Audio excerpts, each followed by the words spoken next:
ho, ho! Merry Christmas! Hey guys, this is Ed Opperman from the Opperman Report, coming to you from the North Pole, and we are wishing you a very Merry Christmas and a Happy New Year from our family to your family. We hope and pray you all have a happy, safe, fun-filled holiday season and a blessed New Year. Ho, ho, ho!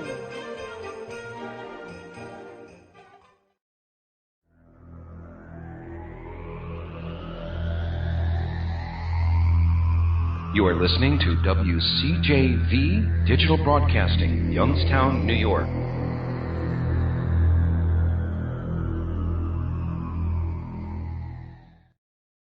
It's the Opperman Report. Join digital forensic investigator and PI Ed Opperman for an in-depth discussion of conspiracy theories, strategy of New World Order resistance, high-profile court cases in the news, and interviews with expert guests and authors on these topics and more. It's the Opperman Report with Ed Opperman.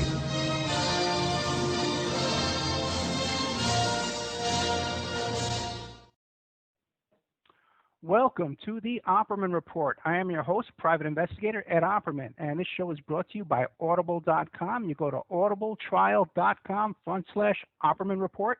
You go there, you sign up for free, you got a free audio book, and you help support the show. Now, tonight we are live on CJMarsRadio.com, 365 Live, HazyRadio.com, and we are live simulcasting for the first time ever live on AwakeRadio.us, AwakeRadio.uk, 1800online.weebly.com, ShazazRadio.com, and also on Friday night, don't forget, we're on WTRU Radio as a podcast. Then we're replayed throughout the week on Para X Radio on Saturday night, 7 p.m., Penny Entertainment on Sunday mornings, 10 a.m. Eastern Time, and then on Firehorse Radio, and of course on good old Rick and Annie's Shake and Wake Radio on Thursday night. Now, next week, barring any technical gremlins, we're going to be live simulcast also on Wolf Spirit Radio and PSN Radio. And both Wolf Spirit, PSN Radio will be carrying the after show as well. So they're going to be going on with us all night long as we can stay awake, as well as good old CJ Mars stays with us with the after show as well. Hey, by the way, I want to put a call out there for any technical engineers that want to help out and volunteer with CJ Mars Radio, because she's just growing. She's growing so fast and so quick that you can barely keep up with it. As you know, she's picking up Thomas Sheridan. He's going to be starting this week on Wednesday nights, and he's going to be on like 10 stations as well. Pretty much all the stations we're on, we're getting Thomas on as well. But it's going to be doubling the listenership to these stations. So we need some kind of help with the technical stuff in the background to run Sam for CJ Mars Radio, because she's getting up to her neck and all that she can handle. By the way, too, I have a little announcement. My daughter, Victoria Marie Opperman, her show Teen Truth, this week she's going to be interviewing Leslie Marshall from Fox News and U.S. News and World Report. She has the Leslie Marshall radio show that she does in California every day. She's really cool. She's really nice. She's a friend of mine on Facebook. I've been on her show. She's really nice. And she's a Democrat.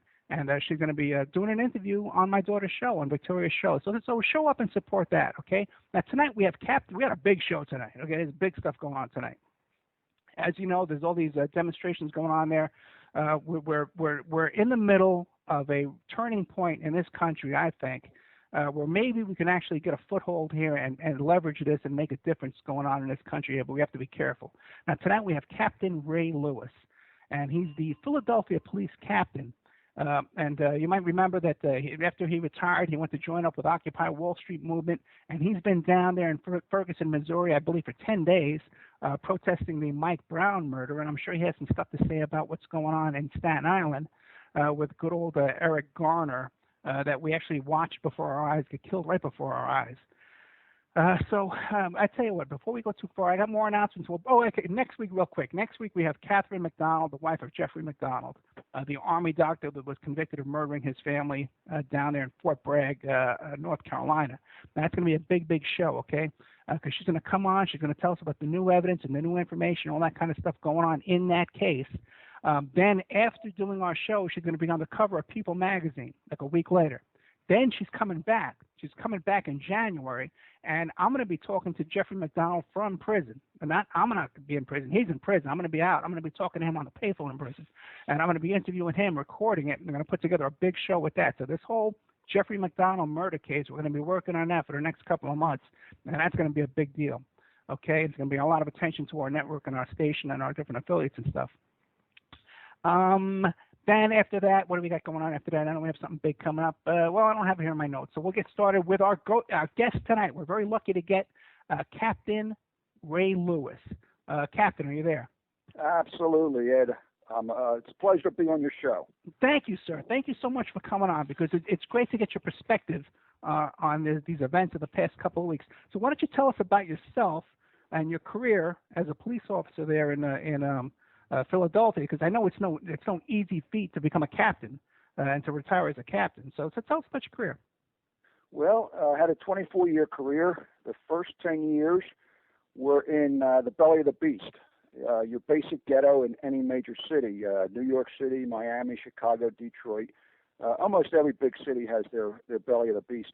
And so the first 10 years, I was assigned right out of the police academy to the ghetto.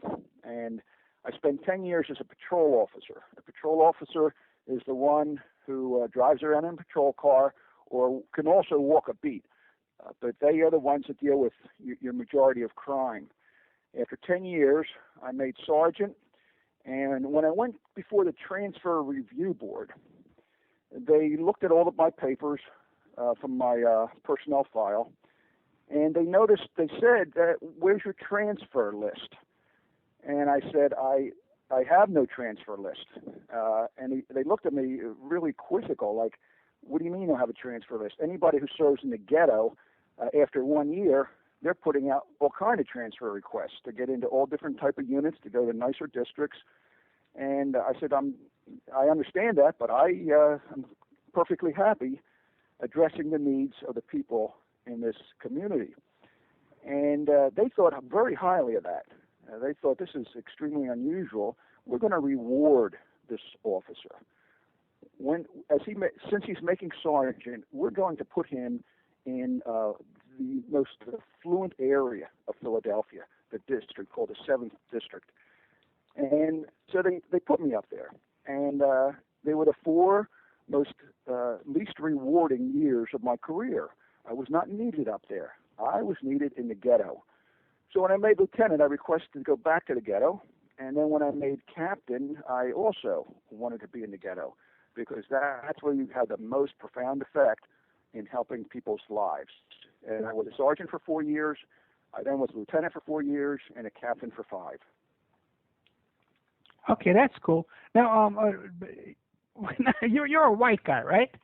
I am white as snow. Anglo-Saxon. Right. Yeah. Okay. So then, but you always wanted to help the poor and the minorities and stuff, huh? Yeah, I just felt that they were so disadvantaged in society and so oppressed and exploited and discriminated against. And I would see these minority children, and they're as sweet as can be. I once was in my patrol car, and I was sitting eating lunch at a corner, and on the other corner were these poor little kids, about 8, 9, 10 years old, and they had 2 mattresses stacked up. Right. And they were just having a blast, getting a running start and doing somersaults and jumping up and down and jumping on it backwards. And I looked at them, and they're innocent as can be. But I know what this environment is going to do for them. I know when they're 19, 20 years old, they're going to be in jail. If they were raised in the proper environment at 19 and 20 years old, they'd be in college.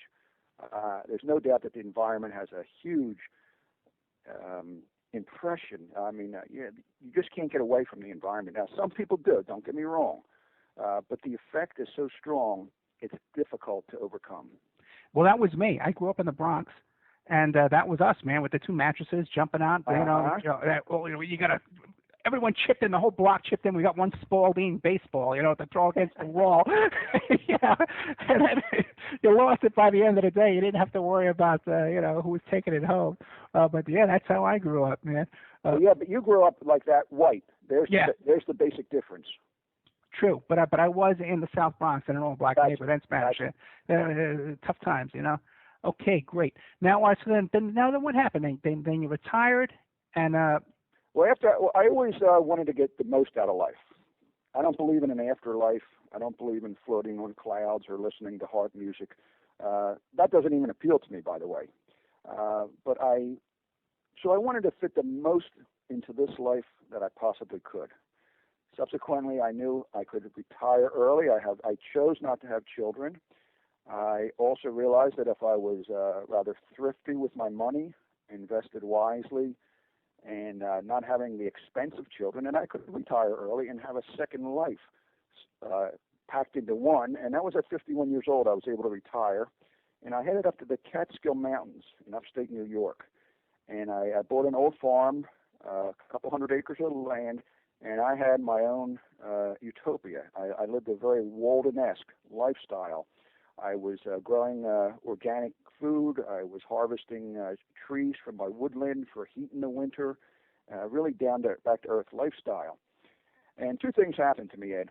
Number one, I saw a documentary, in every single one of your listeners, if you don't do anything after this show, do this. You have to watch Inside Job. It is not about the Twin Towers. It is about the financial collapse in 2008. That opened my eyes. If you want to know what the catalyst was to my activism, it was Inside Job. It is free on the internet. You can watch it right on your computer. You go to Films for Action. That's one word, filmsforaction.org, and you will be amazed about how corrupt this entire system is. So anyway, I'm watching that with my wife, and afterwards I'm so appalled because I have a strong sense of justice. I get up and, just shouting to no one in particular, I shout, why doesn't somebody do something? Then I go from my den into the kitchen and I pass a mirror, and I saw somebody. I realized then I have to do something here, but I don't know what. What can little old me do? So about a week, 2 weeks later, I'm on the internet, and I read my news. I don't watch my news. So I'm on the internet, and I see this thing called Occupy movement. I'm thinking, wow, this is interesting. They're laying out here. They're sleeping out. They're protesting. But the media is portraying them as dirty, lazy hippies who won't work, who want a job just handed to them, and want to be on welfare. But then I saw a little line on the screen that said the declaration of the occupation. Oh, that's another thing. The media played up that they have no demands. Right. They're just screamers. Well, guess what? They had 23 demands. The demand, and anybody can find this on the internet, it's called the Declaration of the Occupation. As I read down each bullet point, I was agreeing wholeheartedly with every single one of them. And when I got to the end, I said, damn, I can get involved here.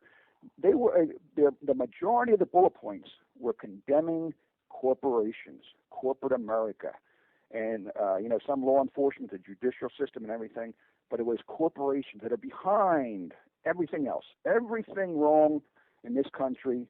You can trace back to corporate America. And I said, wow, that goes right along with my feelings of Inside Job.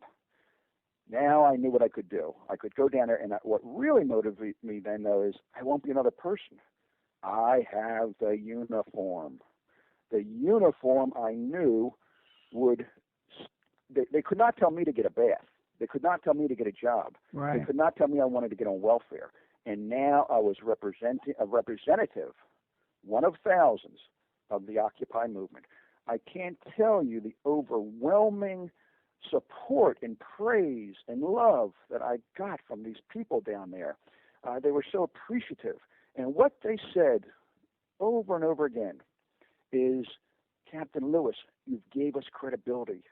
Captain Lewis, thank you so much. You gave us legitimacy. Now, I cringed when I heard that because of the fact that what I told them is, why do you think I'm down here? I'm down here because you are credible. You are legitimate. I didn't give it to you. You had it. That's what brought me down here. And so that was my involvement in Occupy. After that, I've been to all kind of protests for gay rights, transgender rights, just rights for everybody. legalize marijuana, drugs, the whole thing. That's a big boondoggle. Against action on global warming, anti-fracking. So it really took off. And so well, let me ask you this: when you got down in Manhattan, okay, then were you camping out? You camped out overnight? No. I always made the excuse I can't. I got to keep this I got to keep this uniform sharp looking. Yeah, bum. Okay, but now, how did the cops react to you? Well, they very much resented me, as cops in every city do. And I've just been getting now, due to I spent, by the way, 10 days in Ferguson in August. When I just got home 2 days ago from spending 12 days in Ferguson. So you were right about the 10 days. That was my first thing in August, then 12 days recently. And only after Ferguson have I been getting life threats. And and one of them has called me a traitor. And I've heard that a lot, by the way. Philadelphia and New York, different places, they have called me a traitor. And you have to realize this, that in military, in a war, the military actually hates a traitor more than the actual enemy. Right. And I guess, you know what? I guess they take it as a traitor because, you know, you're siding with the guy who got killed by the cops. Whereas in the other, I guess. No, okay, let's clear that up, Ed. Yeah. I'm siding with reasonable facts. Yeah. I'm not siding with an individual. I'm siding with the facts as I see them from my 24 years on the police force. Okay, good. Then make a case on that, because a lot of people now they're saying, "Oh, well, he was trying to grab the gun, and he was trying." And when you look at the go ahead, because when you look at this case, it just doesn't add up. Yeah, like I said, my first 10 days in August, I did not go down at the initial shooting. I went down when I saw one picture that told me all I needed to know. No audio, just a picture. It was of Ferguson Police Chief Tom Jackson at a press conference. And behind him was all white officers. Now, I realized from my experience as a captain, if you have good relations with your community, he would have had 7 or 8 black representatives of the community, a businessman, a plumber, a pastor, homeowners, leaders of community organizations, all black. And after he was done speaking, each one of them would have stepped up to the microphone and said, "Listen, everyone, we know Chief Jackson. We've worked with him for 4 years. He's always been right up front with us. We trust him to handle this investigation properly. We're going to give him time." He did not have one black member of the community support him. He was what you call an in the back door and out the back door captain. He had no interaction with the community. When you have no interaction with the community, it shows me right away you have no compassion for the people you serve. You have no empathy for them. As a police officer, and at every level of supervision, you have got to have compassion for the people you serve and empathy, or you will fail to do your job professionally. Yeah, it's pretty incredible down there when you consider that they only have 3 black cops. And in the school district, they don't have one black employee at the entire school district down there in that town, in Ferguson. Wow, that's incredible. You just taught me something. I had no idea about the school system. And you have to understand that what makes it so bad is Ferguson is 70% black. And no black school employee, that's yeah, man, what does that tell you? And not even the janitor.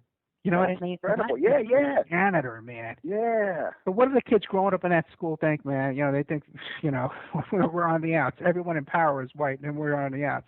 Exactly. Now we're getting a question. We're getting a question from the chat room here, right? Guys saying, what about the business owner that Mike Brown was seen smacking around and stealing these cigars? This death penalty offense. What do you think about that? Well, I'd have to ask the caller or the chat person, what about it? First of all, the store owners did not report the job to the police, supposedly, and I don't see stealing cigars as a reason to kill somebody. And second, the officer, Wilson, stated that he initially stopped them. He did not know anything about the cigars.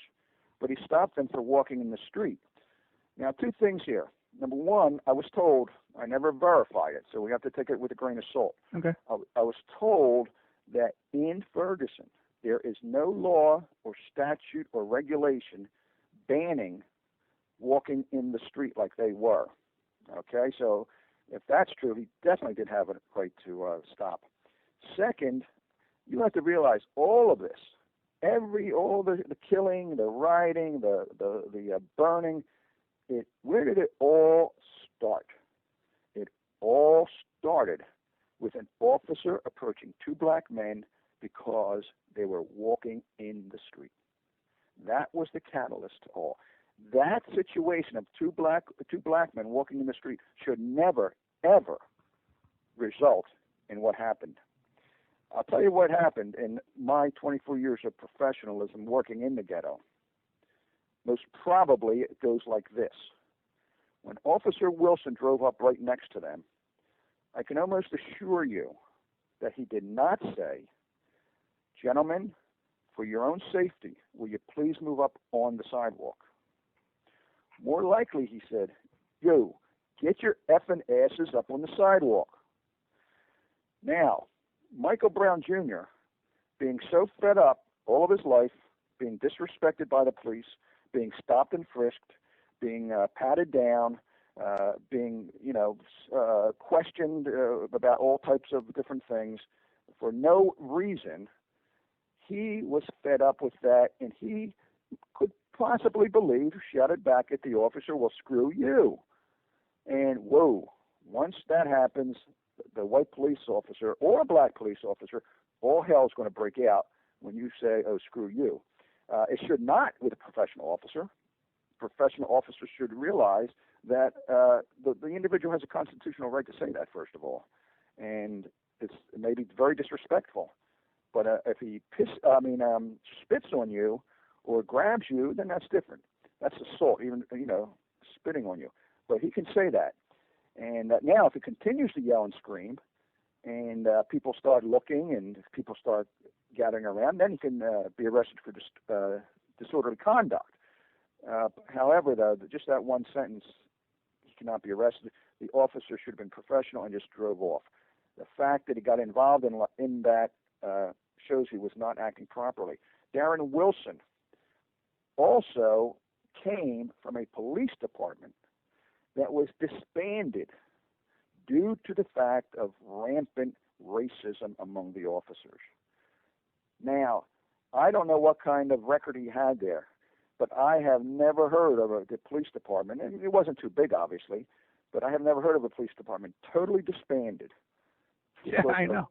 Of rampant racism. So subsequently, I would imagine he played a part in that rampant racism. And what does Ferguson do? They hire him. I would not even take a chance on hiring an individual that came from a police department like that. Hey, what do you know about this story about the number of households in Ferguson where the people have warrants on them over traffic stops? Oh, that's another thing. What do you got there? Unfortunately, in every town, city, they use police departments as revenue-raising agents. A police department should never, ever be utilized that way to raise money for the city. They should be making sure traffic laws are not violated, yes, but only for the safety of the driver and for the safety of others. Never should the goal be to raise money. But yes, there are quarters, no doubt about that. And Ferguson, this was known, rampant. Blacks were being stopped. Well, let's see, those little deodorizers they have hanging down from windshield, inside mirrors. Yeah, little Christmas trees. Exactly. Yeah. Well, technically, and even technically it's not right, but you can get away with it. I mean, a judge would not reprimand you necessarily, but tickets are written up for that, and it's called obstructing the windshield. And like you could have a sticker, decal on the back window from, Oregon University, Go Ducks. And, or is that Oregon State Go? No, Oregon is Go Ducks, right? I don't know. I don't know. Hey, how do you live in Oregon and not know your football teams? Here I am, totally across the country, and I know about Oregon Ducks and quarterback Mario Morietta, hopeful Heisman Trophy winner. But anyway, let's get back. I'm in Nevada, and I'm in Nevada. It was my producer that's up in Portland, Oregon, that got arrested on Saturday. Okay. You're excused then. Okay. Jerry Tarkanian, NLV, huh? Yeah. But anyway, there you go. Yeah. You could have a decal on the back of your window. Now, no cop is going to do that. Stop you for obstructing the rear window unless you're black, unless they want to get you and raise money. Now, the blacks, these tickets are very expensive, by the way. They're not just $15 or $20. They're $85, $100.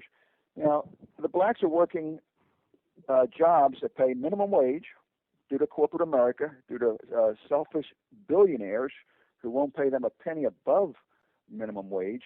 And so they can afford these tickets. They cannot afford them because if they pay the ticket, they're not going to pay the mortgage. They're not going to be able to buy food. So it's understandable when they get a ticket like that they can't pay it. So what happens? Now they put out a warrant for the individual. Now what happens? He may get arrested and have to spend a day or two in jail. What happens then? Now he loses his minimum wage job. That's right. Hire somebody else. Now he's out of a job. Now he's got problems with his wife, who's very upset about he doesn't have a job. And now he feels like crap. What am I going to do? I can't take care of my family. What's he do then? Maybe he might rob somebody on the street or mug somebody. It all goes back. You can trace all street crime. All street crime can be traced back to oppression, discrimination, exploitation, and the actions of corporate America. That is so true. And the statistics I'm looking up right now is that the average household in Ferguson has 3 traffic warrants. Wow. Yeah, I know. When I heard it, I couldn't believe it either, man. Let me tell you what we did with that, or what I did before I was a cop. Yeah. Which blacks do not have access to. You know who was the big man on our block? The committee man who fixed our tickets. Yeah. We went down to Mr. Bill, and Mr. Bill took care of them. See, blacks don't have that access. That's how corrupt the system is. Well, let me ask you this. How long have you been retired? Right now, 12 years. Okay. Now, have you noticed a major difference? Okay, I've been living out here in Vegas. I came here from New York, and a lot of my friends in New York. I lived on Staten Island where this Eric Garner was killed. Yeah. I come from there, but it was a cop town. Staten Island's a cop town. A lot of cops live there. You know cops. You're related to cops. You're friends with cops. My ex-partner was a cop. The best man at my wedding was a cop. But I've noticed in the past 12, 15 years that the relationship with cops and civilians has really, there's been a schism. There's a Grand Canyon between us, between the average citizen and your average police officer. Absolutely. Yeah. In fact, just today, Matt Tiabi of the Rolling Stone had an article in the Rolling Stone, I believe, saying that the police forces are no longer legitimate. They violate people's rights. People don't feel protected by them. They are not a legitimate force in America anymore, and they're becoming militarized. Yeah. Officer friendly died. Well, in 2005, they had a Supreme Court ruling where the police are no longer obligated to protect us. They're there for, like you said, to enforce laws and to write tickets and stuff. So things have changed quite a bit. Oh, absolutely, they have. But see, again, they brought that on themselves. It's nothing that the citizens did. They brought it on themselves. Yeah, I guess when you think it started happening when it became more of a revenue generating situation. Well, Ed, if you want to go to the real problem. Yeah, go ahead. The problem is the individual who is accepted into the police academy. The problem starts before an individual even steps foot in the police academy on the first day.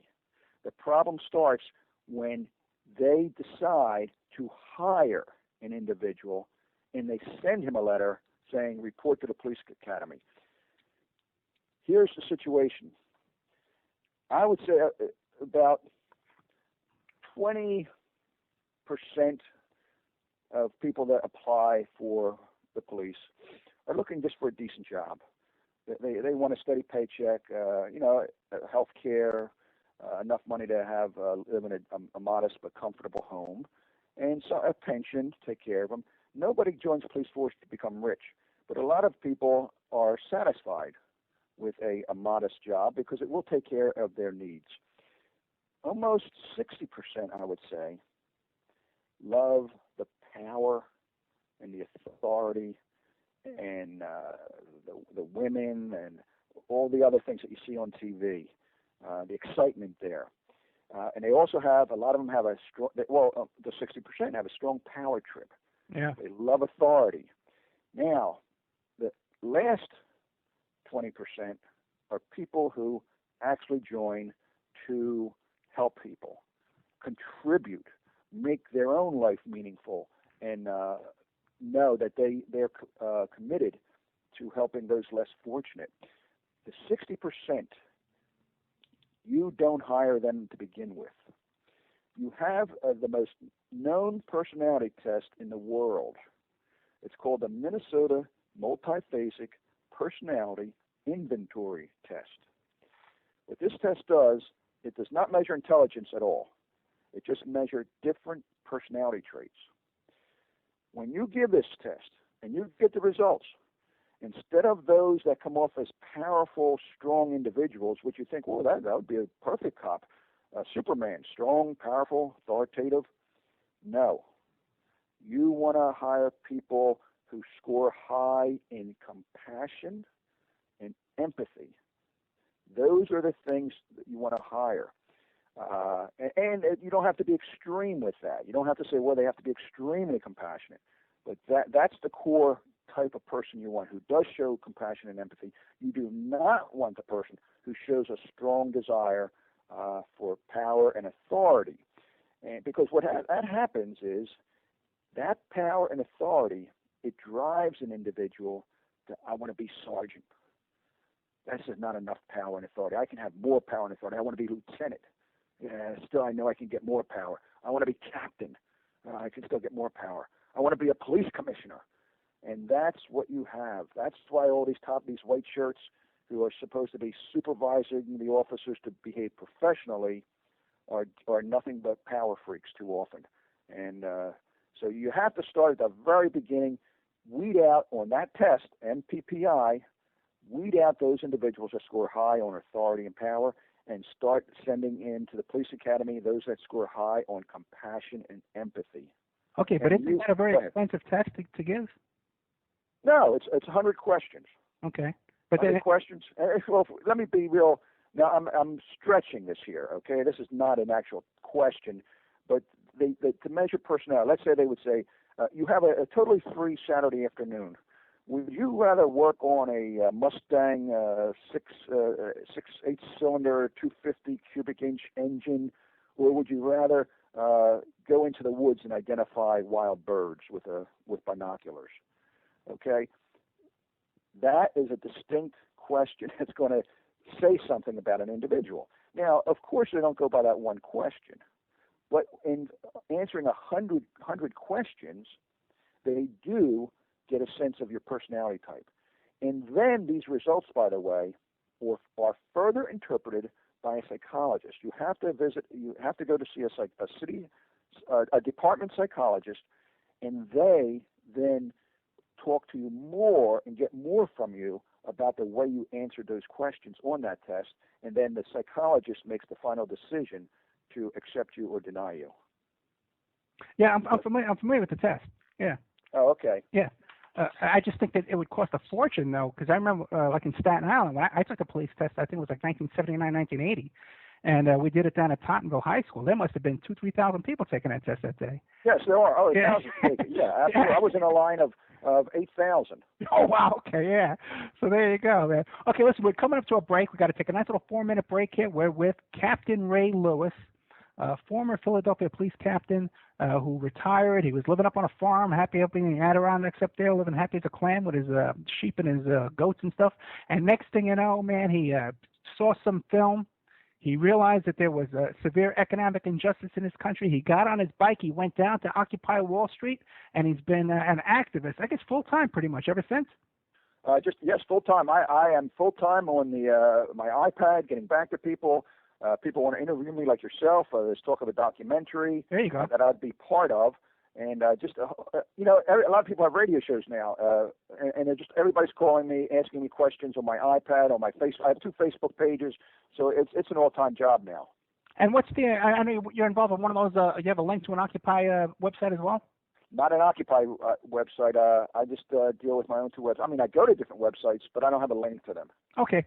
All right. So we'll be back right after this break with Captain Ray Lewis and more of the Opperman Report right after these words from our sponsors.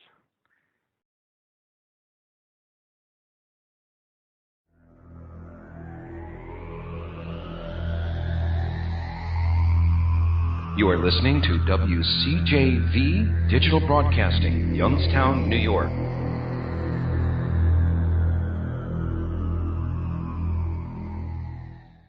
If you're looking for essential oils, stop by and check out Essentially Tammy on Facebook.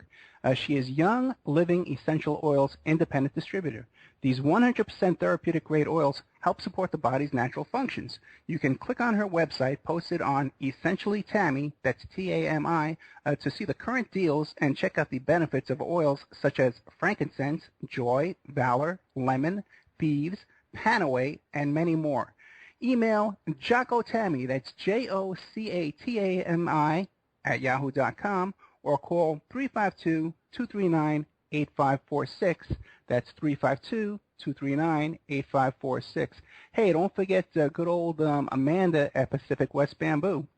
Pacific West Bamboo, 503-839-8126. You can reach her at demroots@oppermail.com.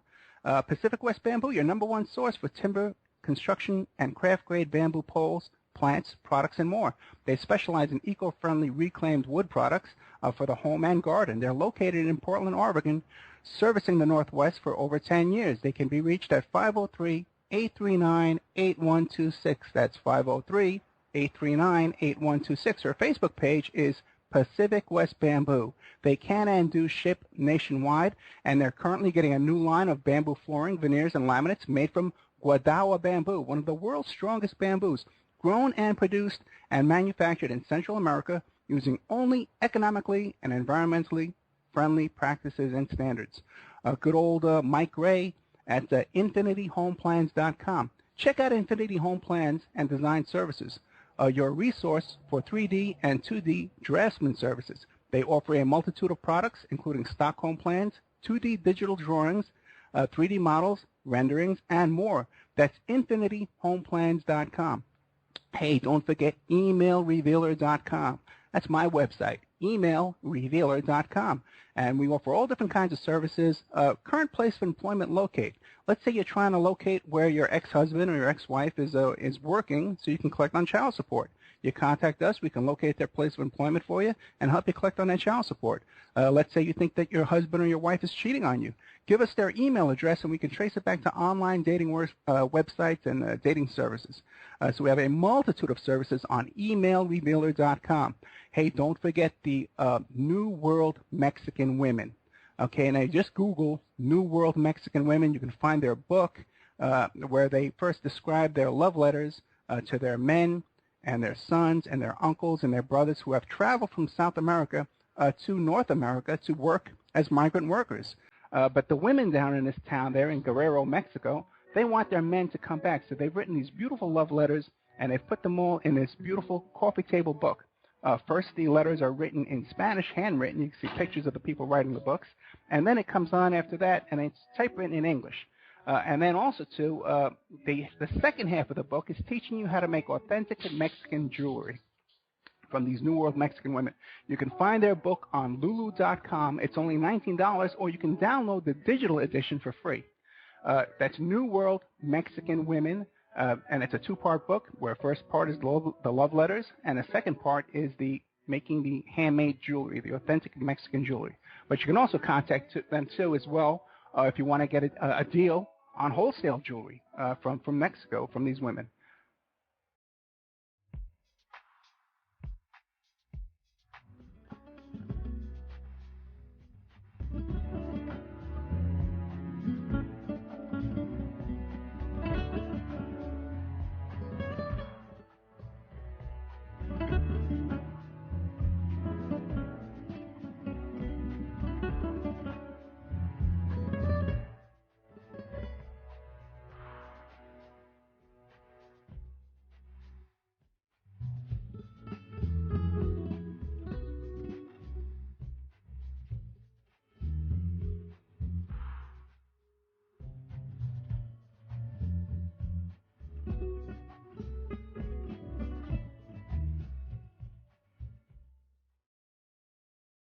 Hey, welcome back to the Opperman Report. This is your host, Private Investigator Ed Opperman. We got with us tonight Captain Ray Lewis, and you guys are going to crack up because what did we just start talking about off the air was Ray Lewis was telling me that when he was down there in New York for Occupy, he was hanging out down at 9 Bleecker Street, okay, where I lived. I lived there, man. I was a yippie. I was a full-time yippie when I was in high school at early, so I guess about 1980s. 77 to 81, 82. And I actually lived at 9 Bleecker Street. So did my cousin lived there, too, for a while. Was Dana Beal still there when you were down there just recently? No, but Dana Beal did drop in. That's funny. The fact that you said Dana Beal, yeah. you are a yippie. Oh, no, yeah. Yeah, but he had problem. He was serving unfortunately, BS prison term for some marijuana. And that was a problem there with him. Yeah, you got to remember, too, Dana Beal right now got to be, oh, man, close to 70 years old. Yes, he is. Yes, he is. And they just hit him up. You're right. I forgot all about that. They hit him up about 2-3 years ago with some marijuana charge. Yep. I think it was like he had like a joint. It was either a joint or 200 pounds. I forget. But they caught him. They caught him in his car. He was coming from a conference, and they caught him with a couple 100 pounds, which is nothing for Dana. Back in the old days, there used to be hundreds. Yeah, we had tons in that building. But anyway, back to work.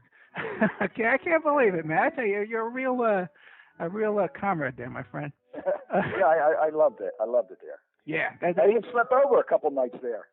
Well, you may probably have some of the same bed bugs, man, crawling on us right now. Okay. Yeah.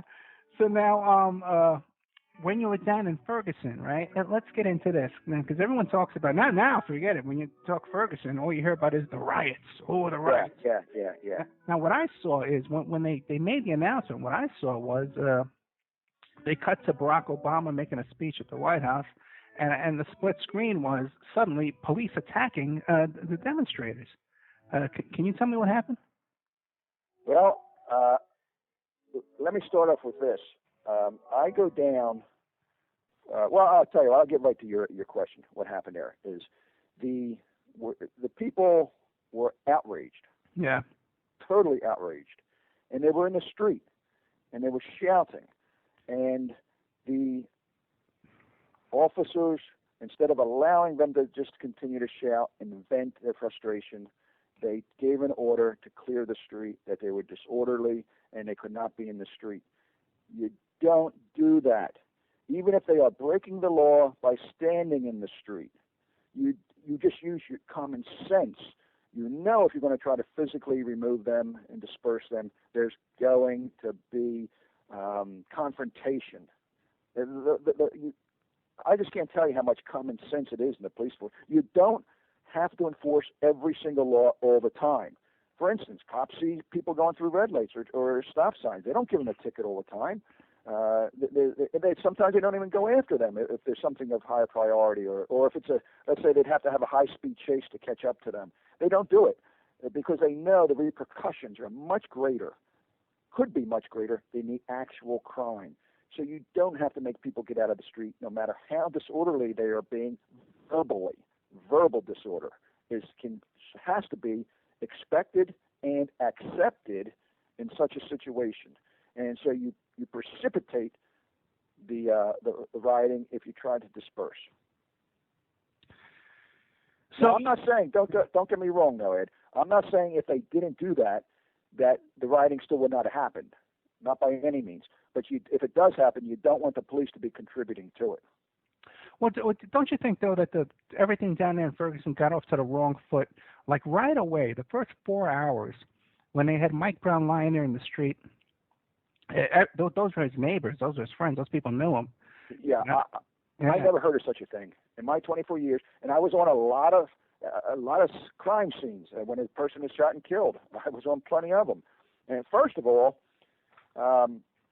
there was, if that individual is shot like that, you should outline. First of all, you should call for an ambulance. You outline the body with chalk, and you get an ambulance. An officer is not a doctor. Right. Sometimes people can appear dead to an officer, but you're only a doctor, a medical doctor. Even EMTs back then, I believe now they have the training that they can, quote, pronounce a person dead. But back then they couldn't. You had to transport the person to the hospital where he could only be pronounced by a medical doctor. You outline that body, you get him to the hospital just in case he's still alive. Now, okay, let's say he was dead and they did not cause the death by keeping him there. Why would you keep somebody in the street for 4 hours? I have no idea. The crime scene unit comes out. They have digital cameras, and they just click, click, click, click at all different angles. You know how long it takes to click around the body from all different angles? A couple of minutes. So I can't fathom why they left the body there for 4 hours. Well, did you get a chance to read all those 5,000 documents that have been released? Well, so many of them were conflicting. And I didn't know what I was reading. Is this legitimate? Is this legitimate? Because the reports were all, for instance, they said they had black citizens say that Michael Brown did turn around.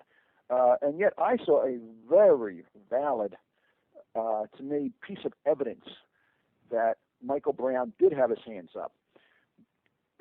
In the police department and in law, one of the best witnesses you can have is a white construction worker. And what I saw on the video on the internet was a white construction worker working with another white construction worker, and he heard the shooting. He heard the commotion prior to the shooting.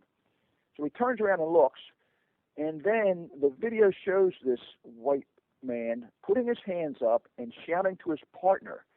He had his effing hands up. Yep. He had his effing hands up.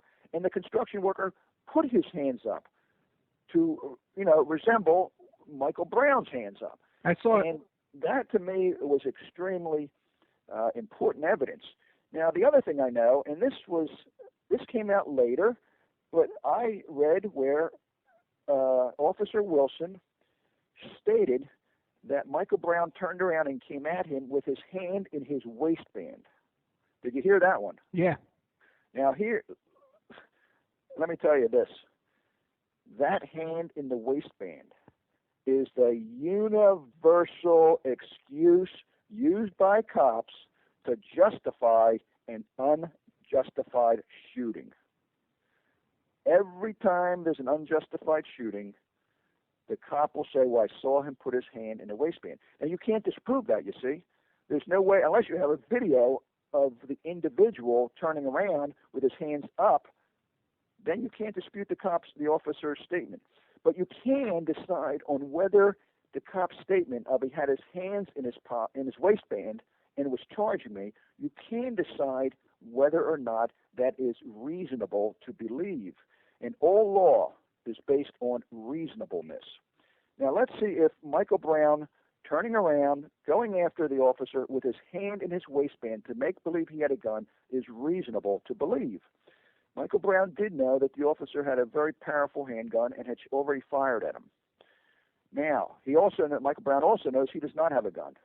Would you tell me what purpose it would serve for Michael Brown to turn around and make Officer Wilson believe he has a gun when he doesn't?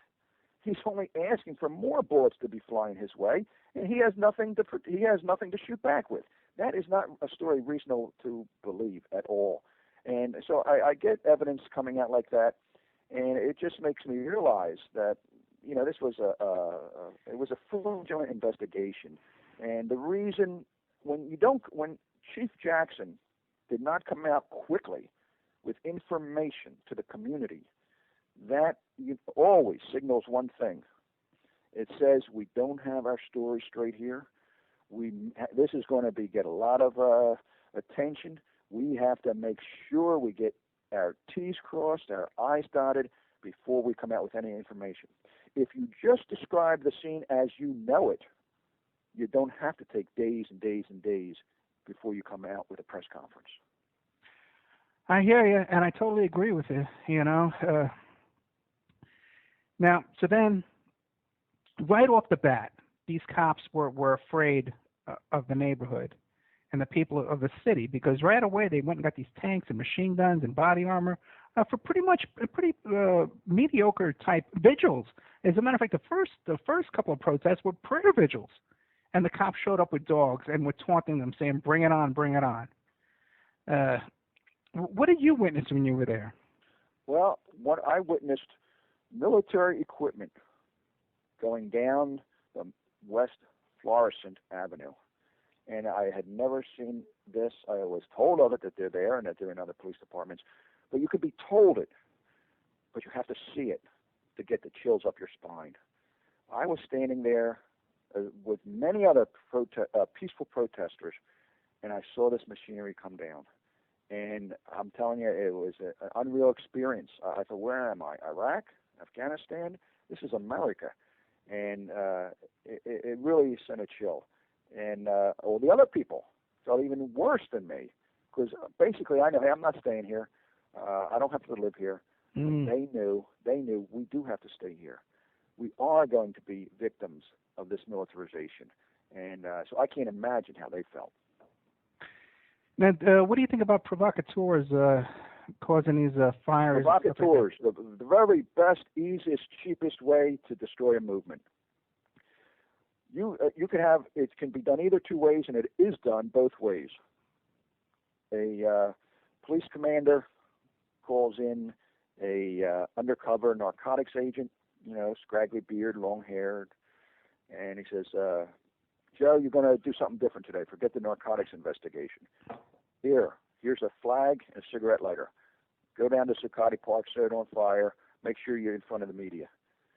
Right away, that is broadcast to all of middle-class white America. Ohio, Iowa, Nebraska, Kansas, Michigan, you name it. Every state has their white middle-class segment. They see that right away. Wow, I'm against this protest. They don't account for the fact that it's only one individual. They don't account that it may be a provocateur.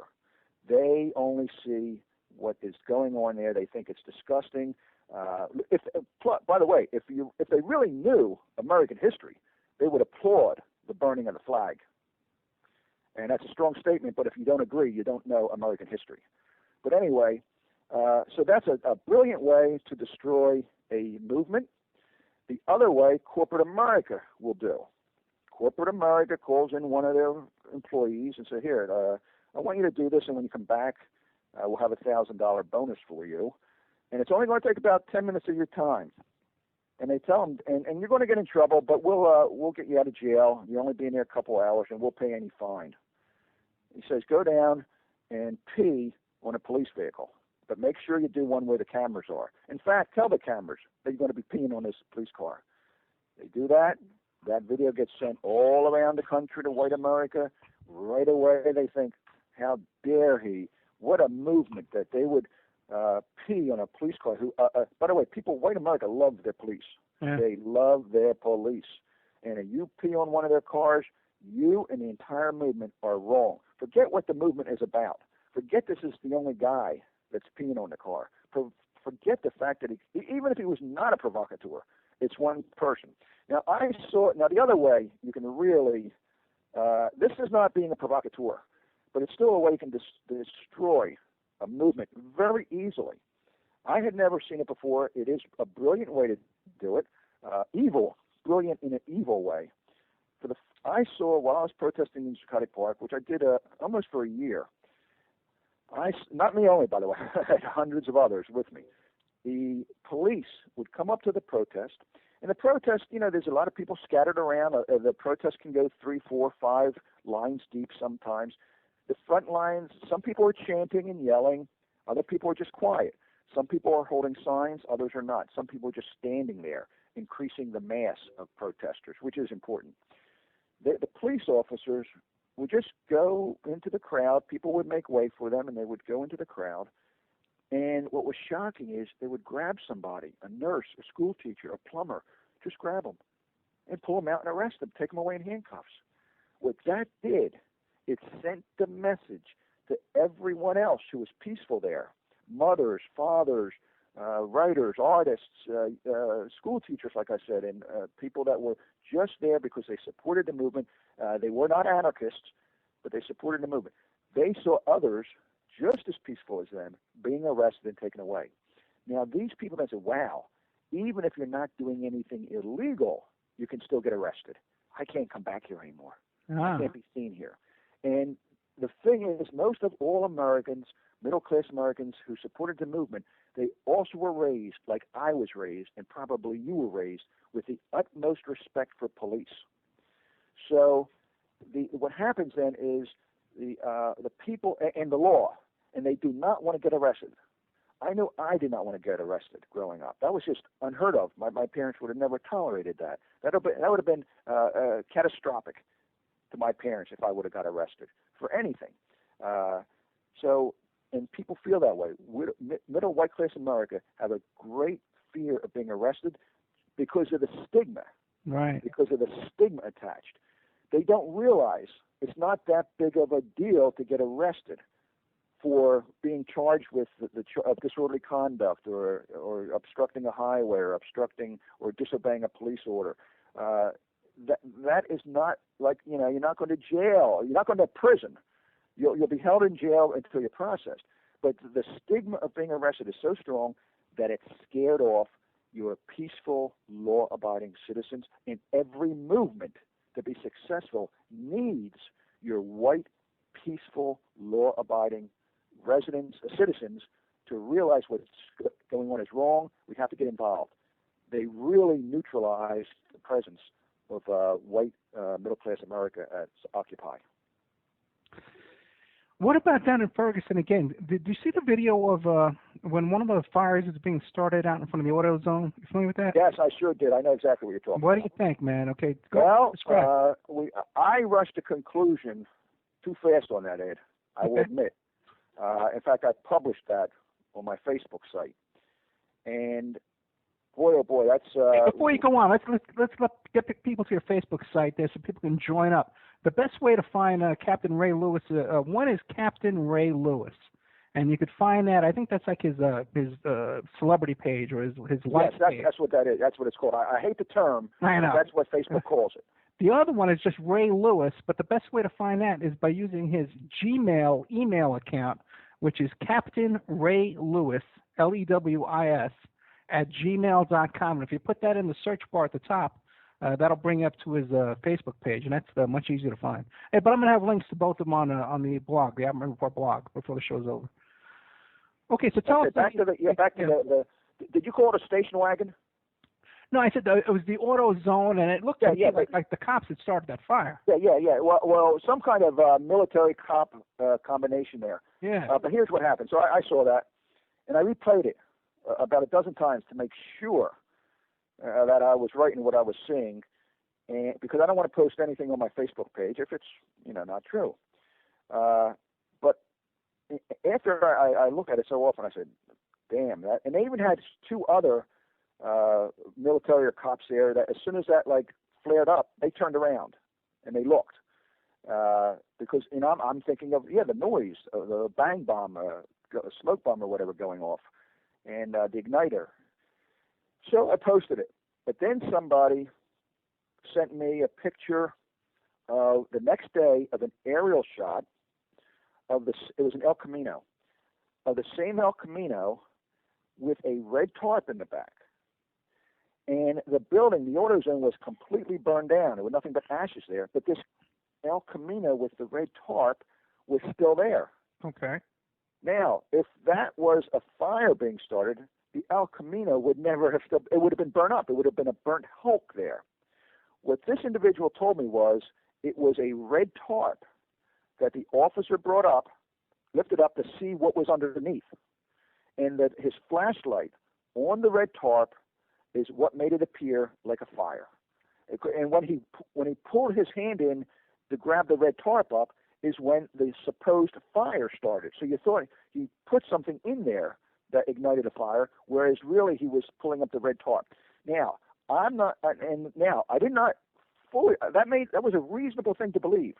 But then what made me further believe it was the fact that the next day the aerial coverage showed the AutoZone burnt down, but the El Camino still there with a red tarp in the back of it. So that made me say, hey, that's enough for me. I'm going to take this off. However, here's a very important part of that. That would have been major if that was true, that these agents, military agents, I don't know if they were cops in SWAT gear or National Guard in heavy gear or what, but the fact is they're government employees. If that would have been major, if that was true, that we could have evidence that the government actually started those fires. Now, here's what's key. I am so unbelieving and untrusting of our government that did not surprise me a bit.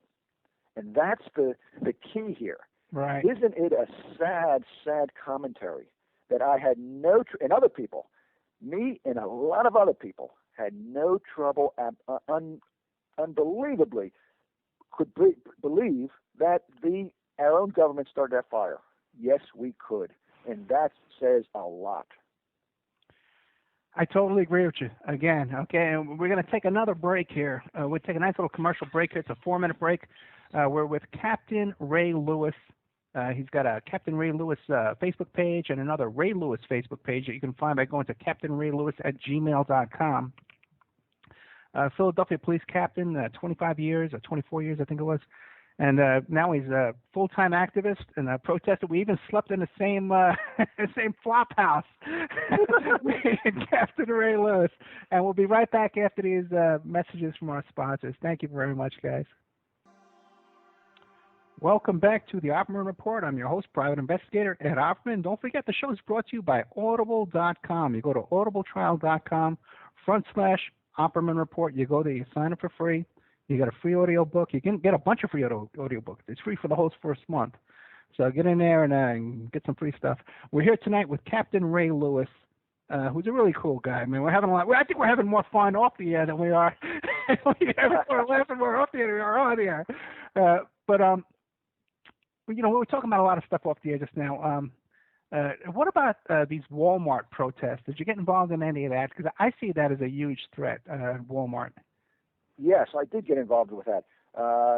There's an interesting fella who was a very conscientious person, very caring about individuals in Philadelphia, and he was with Occupy Philly. A number of Occupy sites sprouted up around the country after New York City, and he actually came up to New York City one night to find me, and he just came up on out of the blue, and he approached me and he said that, after you're done here, or even while you're here, could I entice you down to Philadelphia? You can live with me. I'm living in I'm renting a house, and it has a 3rd floor, private bathroom, big bedroom. It can be all yours, Captain, if you're willing to come down here, come to Philadelphia. And, well, I love this gentleman impressed me so much with his authenticity that I agreed. And so I went to Philadelphia and I stayed with him, and tremendous individual. And he got me involved in Occupy Philly events. And 2 of them were in front of Walmarts. Did I lose you? What's that? No. I'm just saying yes. I was involved in Occupy movements in regards to Walmart. Right. He didn't have to beg me. I mean, to me, Sam Walton is the epitome of a sociopath. If you study sociopathy, you'll realize that they have no conscience. They're soulless individuals. They care about only themselves. They have no sense of guilt. They have no remorse. And this does not make somebody, you're not human when you have no remorse. They're like people without hearts. And those are the type of people, their personality is very aggressive. Their personality loves power, loves authority, loves control. And that is the type of person that gets ahead financially in American society. That's the type of person that capitalism is perfect for. That makes them super millionaires, and they become billionaires, and they just, what kind of person, let's put it this way, what kind of person who's already a billionaire? We don't talk about millionaires anymore. It's billionaire. And they have the biggest, not only do they have the biggest house they want, they have 5 biggest houses they want in all different countries on the ocean front and whatnot. They have the biggest cars they want. Not only just one biggest car, they have 10, 20 biggest cars. They have the arm candy hanging on both arms. They have the best health care. They have no financial worries at all. They have their own private jets. What person who has this and has billions already established in investments that he will never, ever have to worry about losing what he has, what kind of person would still get up every day to make and hoard more money? It's a hoarding disease of money. And what kind of person would have all this and then give politicians campaign donations to vote to keep the minimum wage as it is? How can you be so filthy rich? And there's a reason they're called filthy rich, because they're filthy. How can you be so filthy rich and deny a human being a livable wage? Not a minimum wage. We want a livable wage. People at Walton's, Walmart, if they have children, they have paid so little they have to go get food stamps. So really, we're subsidizing billionaires. We are subsidizing billionaires with our tax money going towards these food stamps.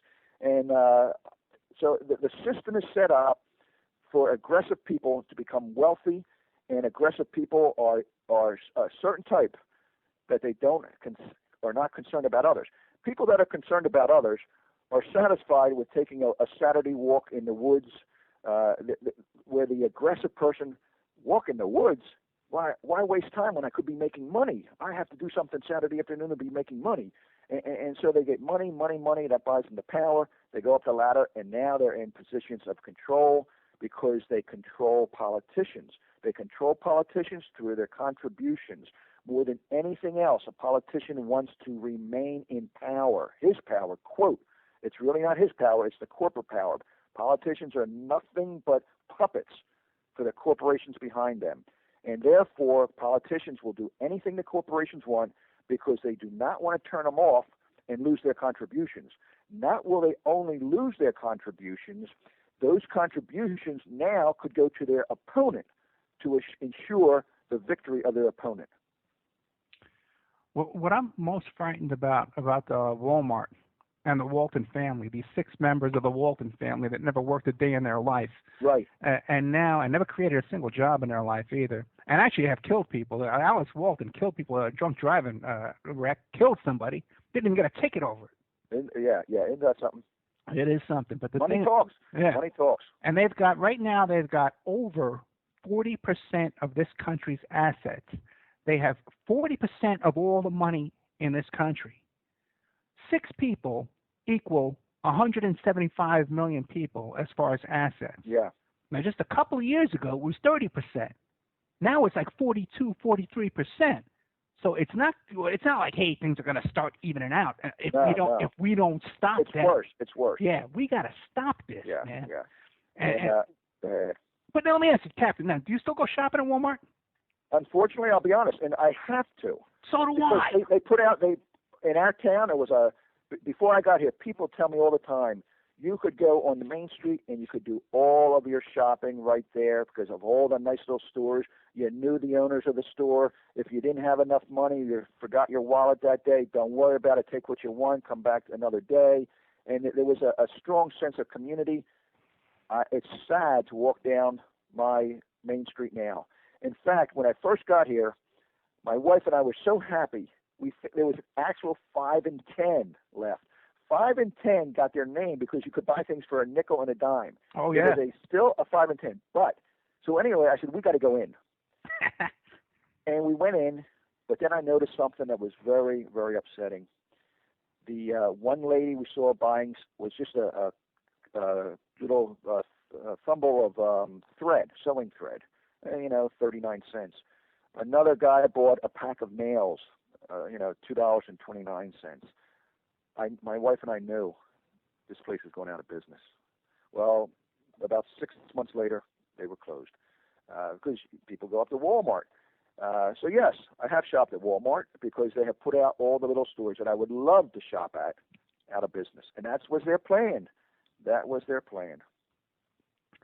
I hear you, man. And even I remember when I was a kid, we had a 5 and 10 on Soundview Avenue in the Bronx. And I can remember, too, going there with my mom, and we didn't even have the 5 cents or the 10 cents to get. Yeah. Getting there, man. But I remember when they went out of business, too, man, and that was back in the 70s. That was like 75. Yeah, so, and I do the same thing, too, man. I go shopping at Walmart. I do it, man. What are we doing? You're right. That's how I feel. But, and some of your listeners I know, and I understand, they're going to think this guy is really radical. This guy is condemning our government, and he doesn't know what he's talking about. He's not a proud American.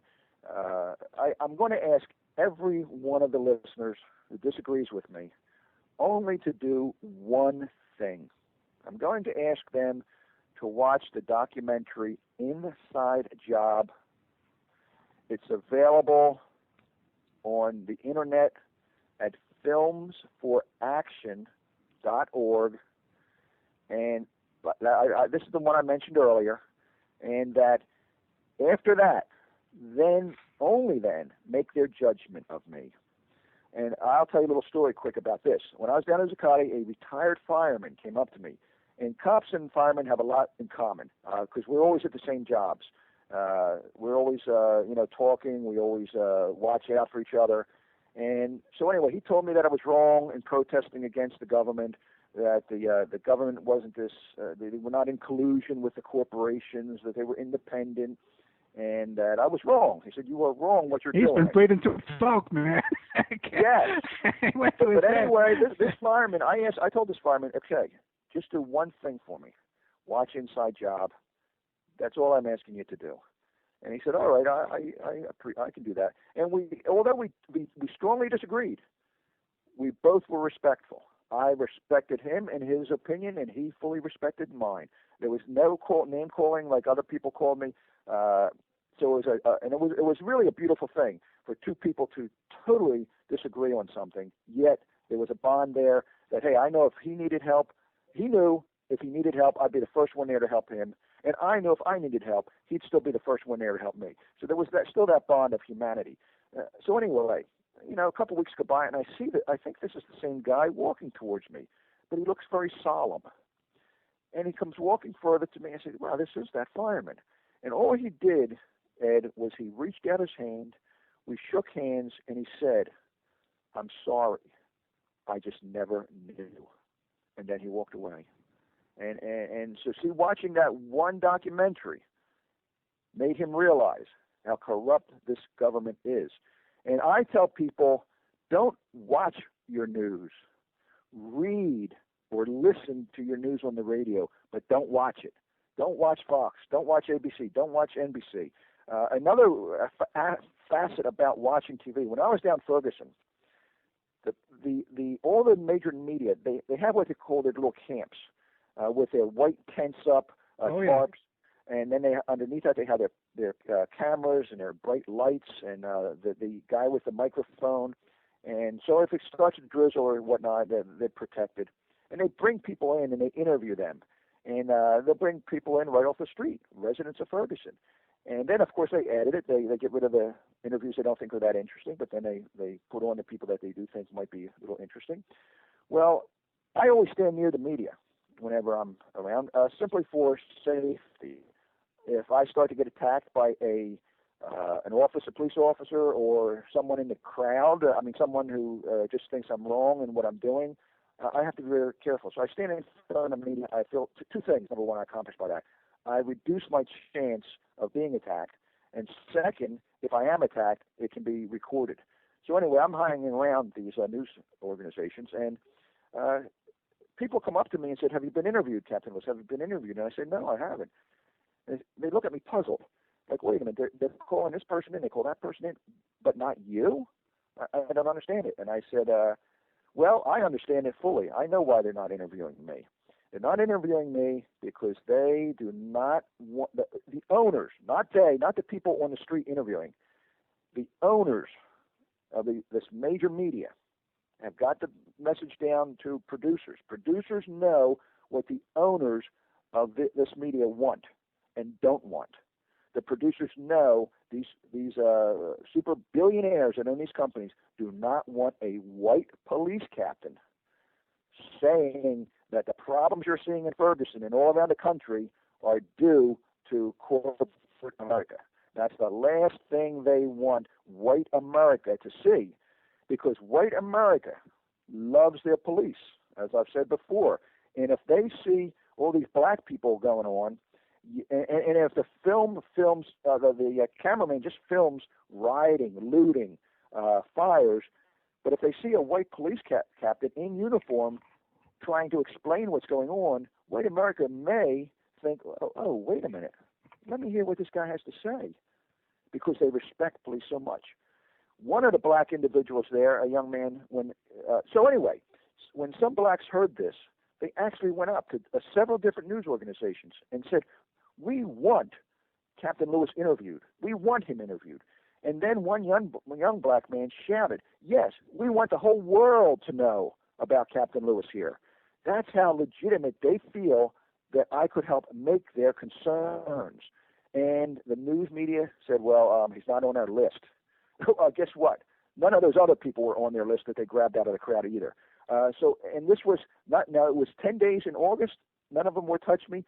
12 days in just recently that I came back. 2 days ago I came back. So you're telling me that of all those people that they interviewed, they didn't think that a white police captain from that served in Philadelphia, clear across the country, that came out there, you don't think that's interesting enough to maybe at least interview? And if it's not an interesting interview, we can just cut it? No. It was purposeful. They purposefully avoided me. I call it white bald, because it's white owners of media that are making sure that I don't get on the air. I get whiteballed by these super rich billionaire people. And so the information doesn't get out there. They don't want that to get out there. When I was in my motel through the day in Ferguson, I don't watch major media. But I did then because I wanted to see how they were showing these riots. I had CNN on. And even knowing how corrupt media is, it still took me aback. I just saw the same scene of the major fires of all these buildings being burned and the looting. I saw that over and over and over again. Every 10 or 15 minutes, I saw the father of Michael Brown Jr. up there on a platform shouting, "Burn this place down, burn this place down, burn this place down." I saw him every 10, 15 minutes. You're telling me they couldn't put in, a short 1 minute clip of Captain Ray Lewis? No, it was purposeful. We got to keep control of the message. The message is blacks are animals. These are black animals. We can just show them rioting. Now, showing all these blacks as black animals accomplished something very important here with corporate America. It accomplished making white people in middle-class America fearful of the black animal. Now, white America also, the military-industrial complex owned by white billionaires, they want to fill police departments with military equipment for two reasons. Number one, they'll make money off of them. Initially, you can give this equipment to the police departments, but once they have them, once they start breaking down, once they start having to be replaced by more modern weaponry, and once they have to be maintained, then these police departments are going to have to pay for all that. So there's big money to be made there. But even the bigger reason, the main reason that corporate America wants police departments to have military equipment is this. 3 years ago, when the Occupy movement started, it was before that even, there was rioting all over the world against these super rich and powerful governments in these countries. That these people know that they were getting screwed by their own government, so they rioted. Occupy people knew the government was screwing with them, but that was squashed. But it sent a wake-up call to corporate America. Wow. Not only could that happen here, it did happen here. Fortunately, we were able to squash them. But what if it happens again? What if things get worse here? What if the people start to say, hey, I'm tired of what's happening. I'm losing my pension. I'm losing my health care. I'm only getting paid minimum wage. I can't send my kid to college. What if the impact on middle-class white America gets so great that they now join another uprising by Occupy? How are we going to control them? If we send in the military, and they do have the power, corporate America has the power through the president, through the Congress, to send in the military. Congress and the president will agree to corporate America's request to send in the military to squash any uprising. But corporate America, being very smart and devious, realize, you know what, if we send in the military, there's going to be a hell of a lot of white middle-class Americans are going to say, whoa, the government's going too far.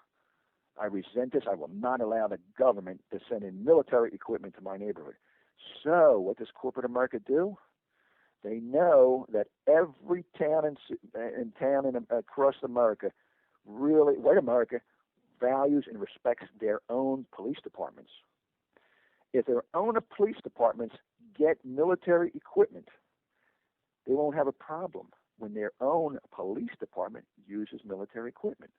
Now the question is this: how do we get military for white America? I mean the corporate America. The question to corporate America now becomes, okay, but how do we get military equipment into police departments? Because they've just found out a couple of years ago that we are supplying them, but there's a lot of uproar. A lot of communities and cities do not like the fact that their police organizations police departments are getting military equipment. So what does white corporate America do? They come up with, not only will we make citizens want military equipment in their police departments, we will have white Americans demanding that their police departments get military equipment. And you know how we'll get white America to demand their police departments get military equipment? We will show that the black race are nothing but animals who loot, fire, and destroy. That way, all of white America, almost all of white America, feels that they're close enough to a black community, whether it's across the tracks, across the river, a couple miles away. They all feel, hey, I'm close enough to blacks that my police department has got to get this equipment. Because if they start rioting like they did in Ferguson, I don't want my town burned down. I want my police department to have this military equipment. That's why you saw it, blacks portrayed as looters, as arsonists, as rioters, as animals. So white America would want to be protected from that. And how do you protect yourself from that? Let's get the military equipment in my police department. Well, let me ask you this then, because this is something I'm a little nervous about. Because my opinion of the Arab Spring is that it was a setup, you know. It was a CIA-controlled kind of like a, street uprising. Yeah. And then who did they bring in? They brought in the CIA-controlled Muslim Brotherhood to take over Egypt. Yeah. And exactly. Okay, right. You're on the same page then, right? Yes, I am. Okay, then, man. Then what do you think? Because me, growing up as a kid, street protester, out in the streets of New York City, from high school, I see this on TV and I say, well, let's go. Let's do it now. Let's, fight. But are we being manipulated here? Is this whole thing? Oh, absolutely. And there was nobody more patriotic than I as a child. I loved this country. I loved the flag. My father, on Flag Day, we used to go out, and my father had all these little flags, and he would put them in the ground. But then I said, Daddy, I want to put them in. and I would put all these little flags in the ground, and he got pictures of me with the flags. I marched with the Boy Scouts in Memorial Day parades and holding the flag. Oh, I was so proud. I was the one with the little thing around the waist that the flag goes into. Yeah. I'm marching. My father's in the audience getting pictures of me as I walk down that main through Fair through Philadelphia, and I was in movie theaters, and I remember back then they're not around anymore, but there used to be a lot of cowboy and Indian shows. We used to call them. Even Indian is derogatory, but that's what we called them back in those days. And always it was at one point in the movie, the wagon train would have to circle, and they would be being ambushed by these savage Indians. But then what would happen? You would hear the magical sound of a trumpet in the background, a bugle, and that signified the cavalry was coming.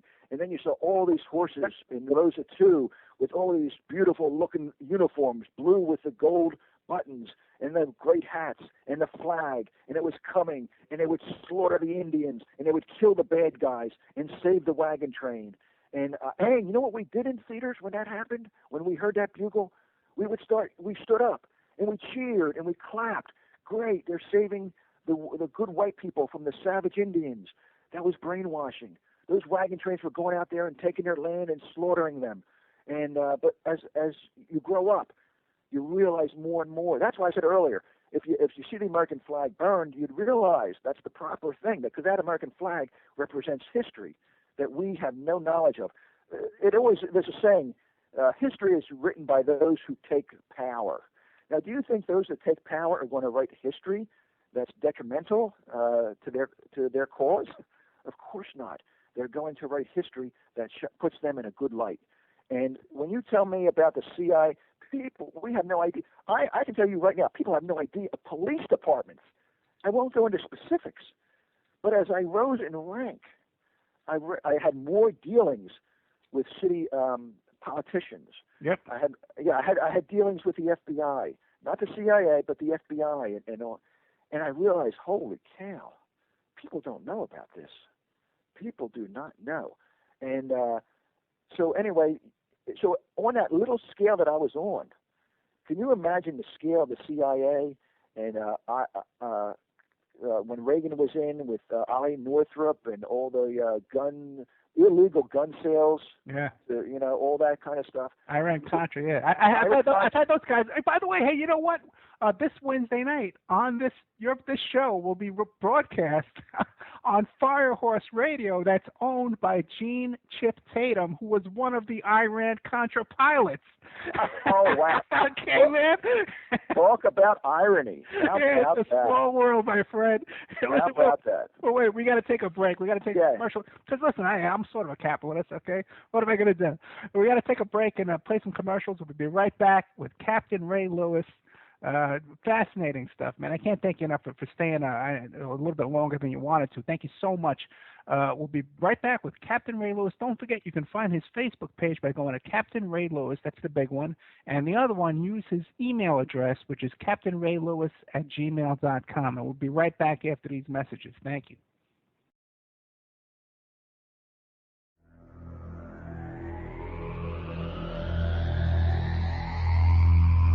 You are listening to WCJV Digital Broadcasting, Youngstown, New York.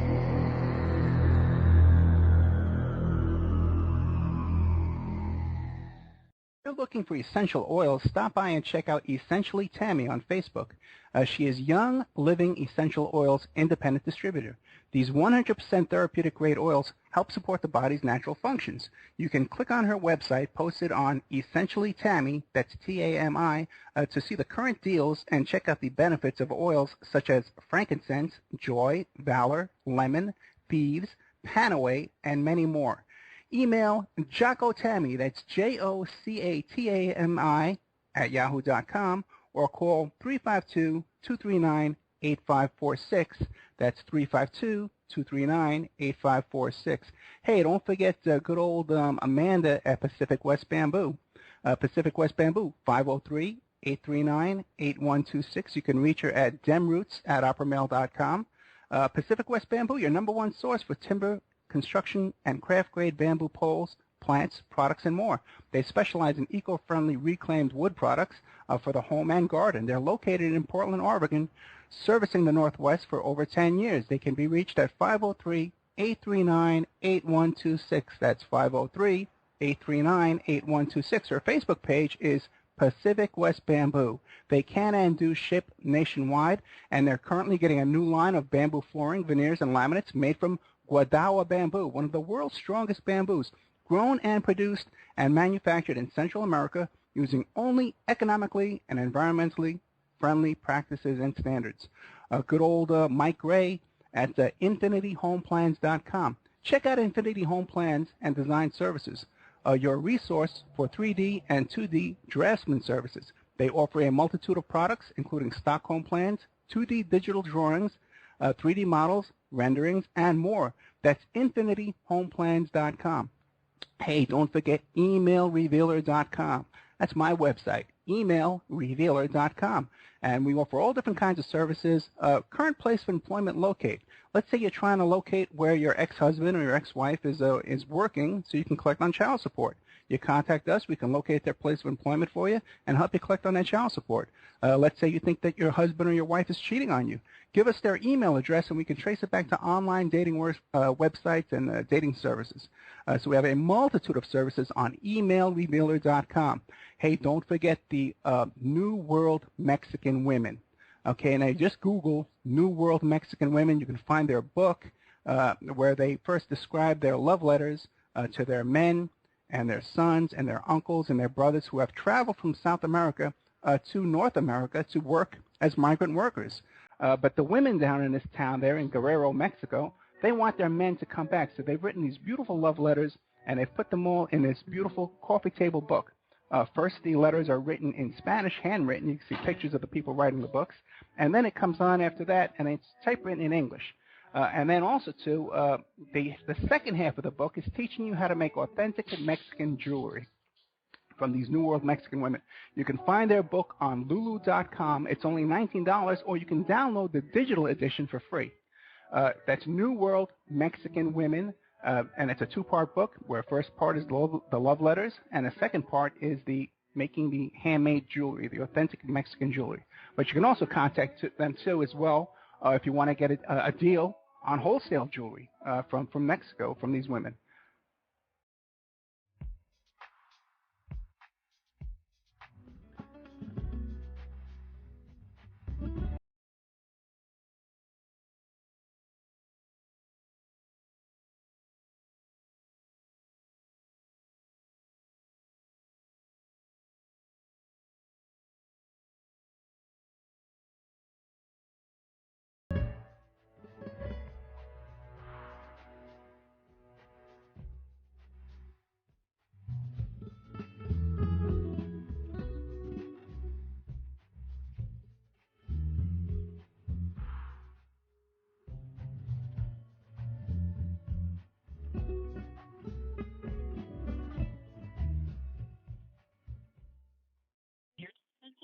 On the AZ Radio Network.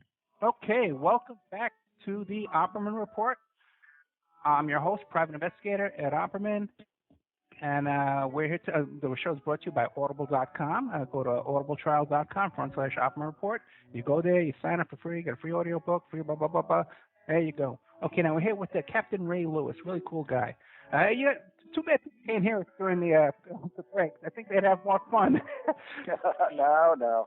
Yeah, but we're not looking at fun here. We're looking about educating people. I hear you, bro. But Ed, if you don't mind, I'd like to say one thing before you start your next question. Sure. I would like to address this to all your listeners. I appreciate you listening here tonight. Whoever's still on, obviously you're interested, but I can see where you might be coming from. I was in your position. If you doubt what I'm saying, if you feel I'm totally wrong or half wrong with what I'm saying, earlier I asked you to do one thing, and that was watch Inside Job when you're in that. I'm going to ask you to do just one more thing. I'm going to ask you to go to the internet news site called Crooks and Liars. Crooks and Liars, a very appropriate term. It tells you about what's really going on.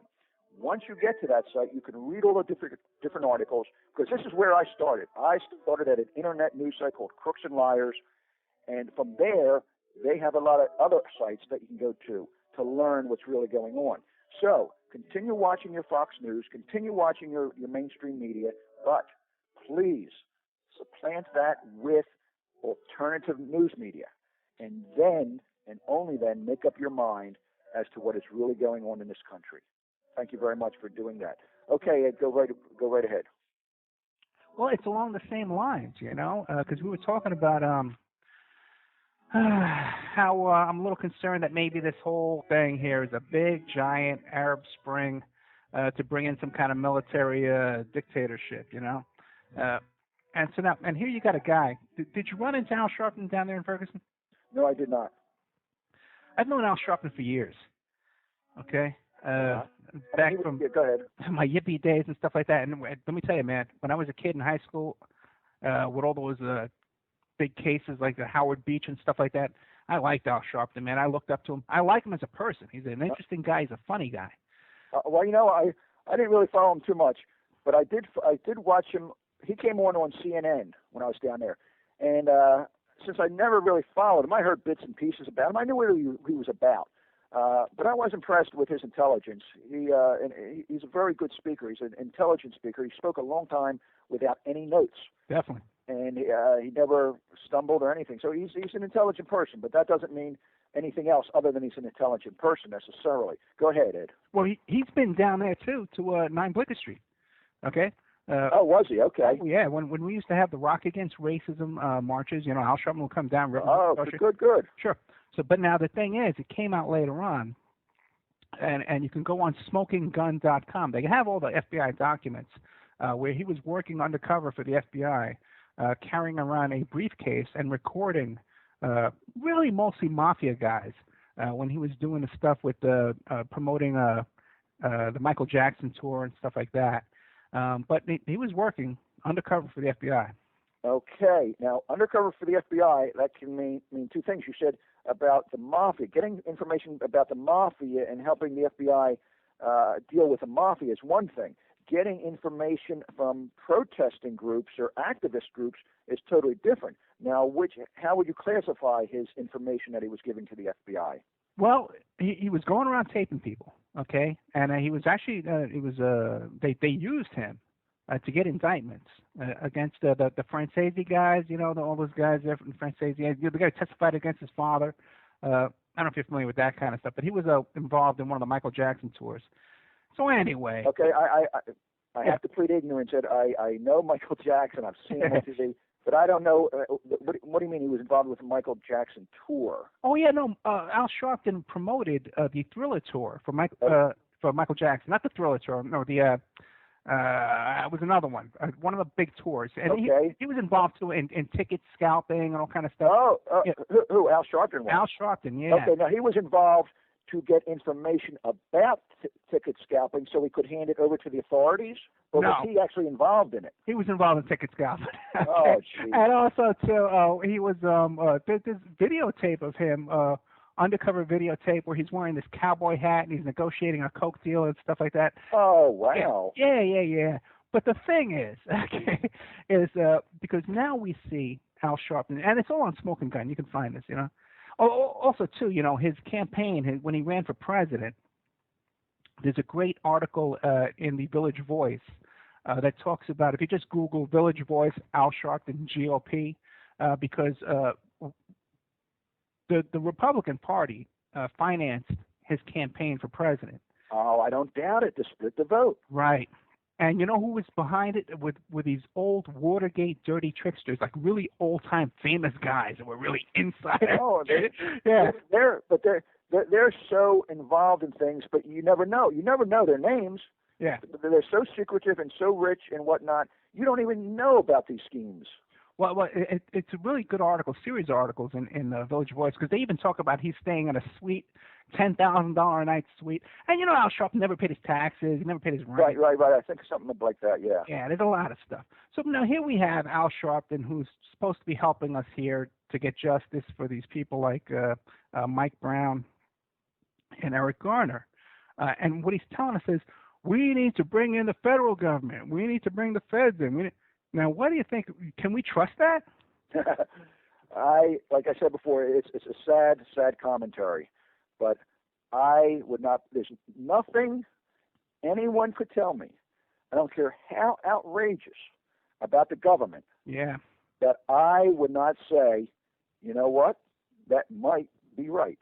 Not that I would swear, not that I would automatically believe them, but years ago I would have said that person's a crackpot. That person's insane. There's no way our government would do anything like that. But over the years, as I get older, and the more reading I've done, the more I've learned, I would not put anything past our government at all. I would always say, you know what, that's interesting.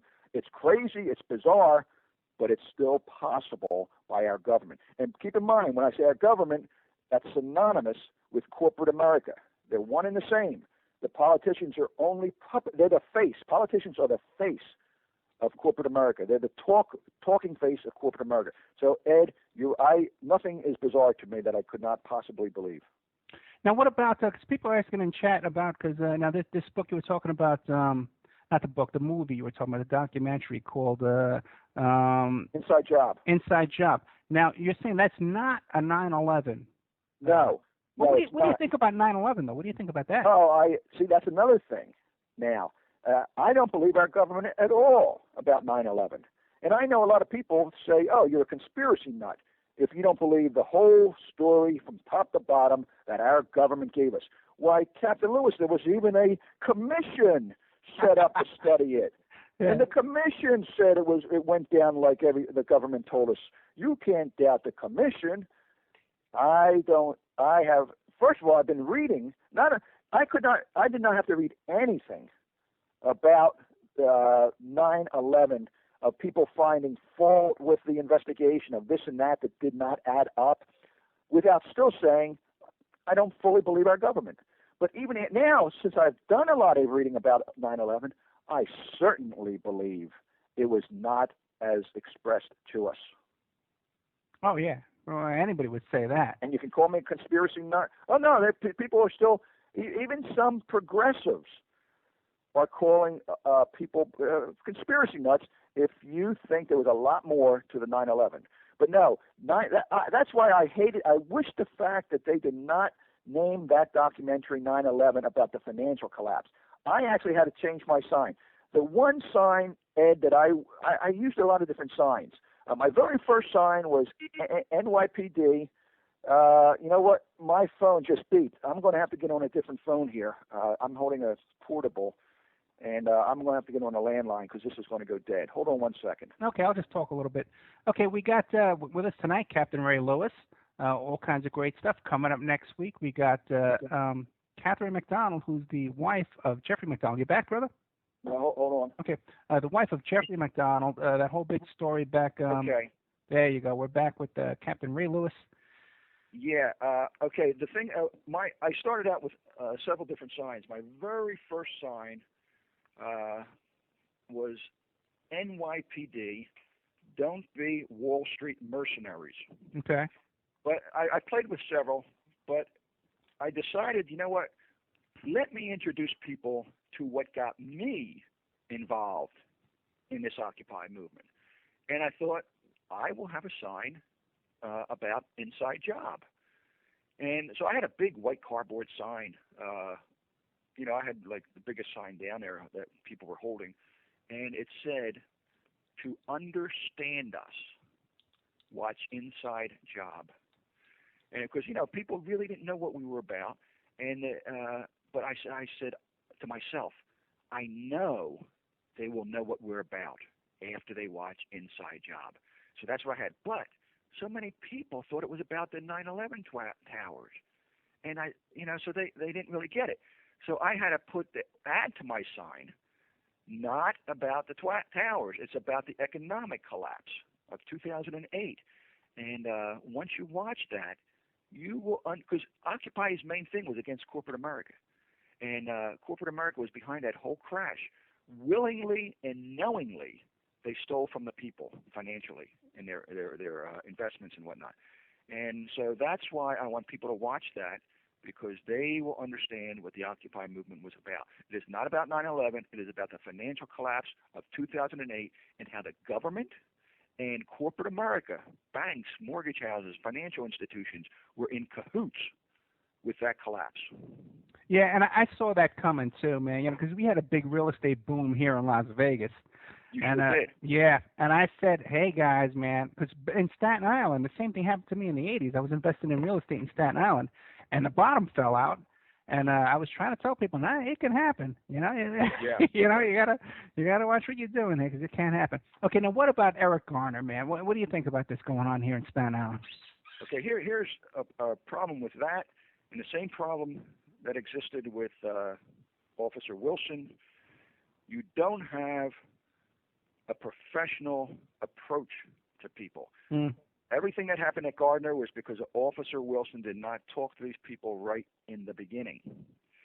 Everything happened with Garner because he was selling what they call loose cigarettes. People can't afford to buy a whole pack or a carton, so he may sell them 10 at a time, and he breaks down a carton and a pack, and he can make more money on a pack than he makes on if he just sold the pack for what he bought it for, obviously. Sure. So, and a lot of poor people cannot buy a pack, but they want cigarettes. Why? Because corporate America years and years ago got people addicted to cigarettes. And in formulating cigarettes, they knew how much nicotine they'd have to put in to make it addictive. But That's anyway, right.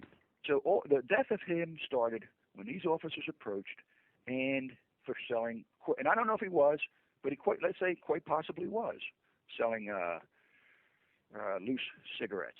And I saw the video of that, and I see where he expresses something that every black person can relate to.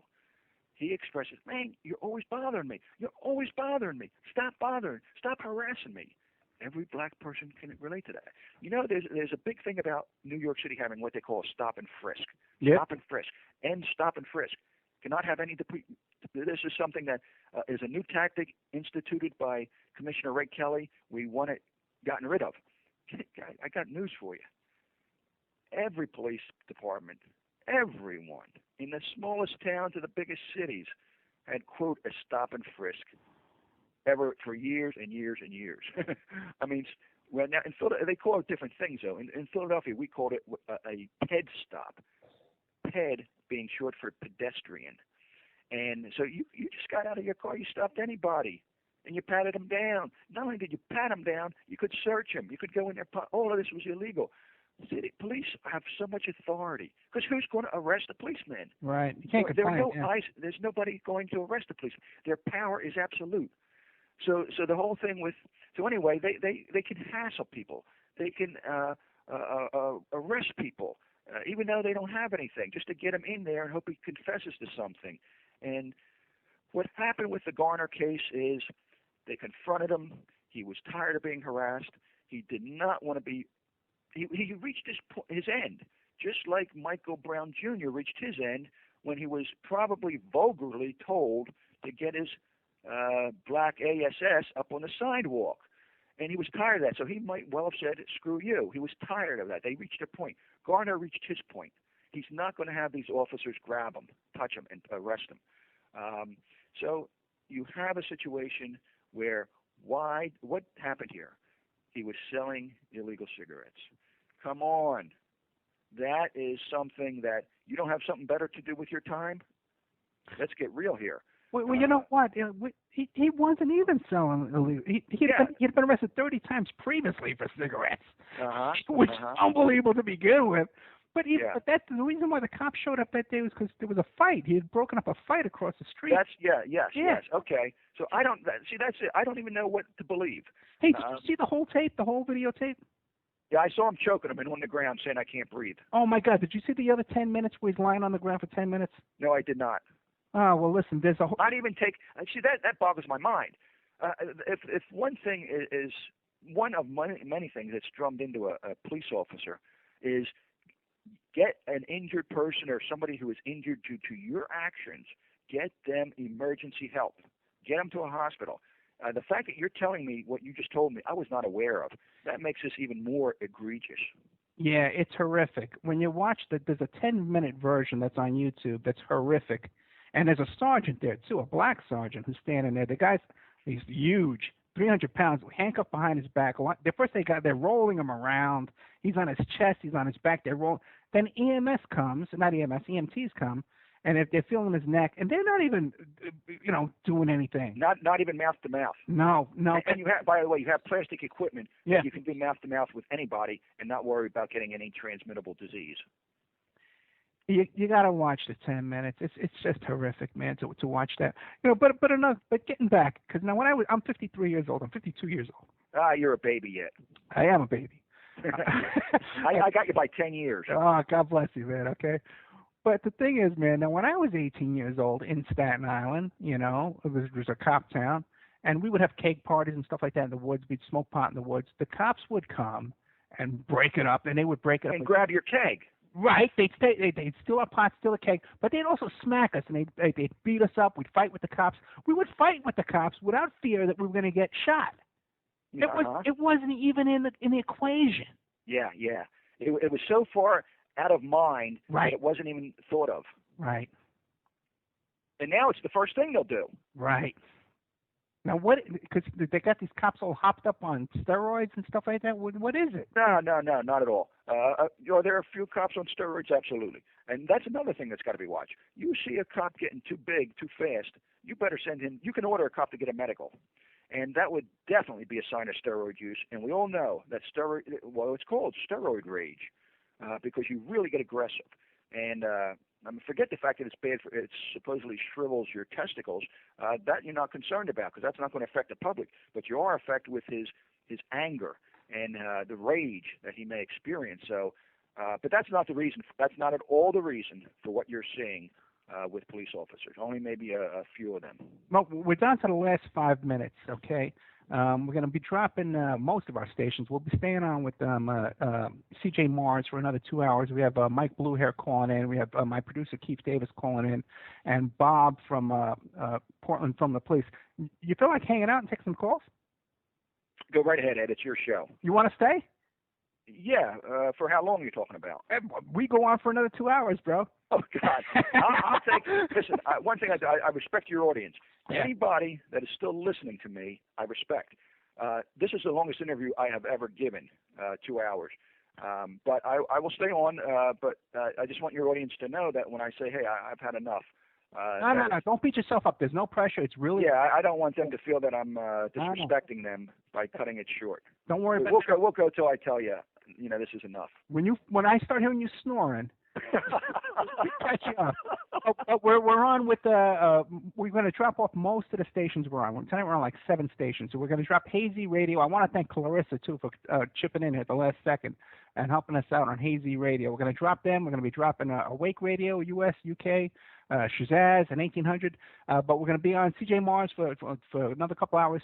Is there anything you want to say real quick before we drop those other stations?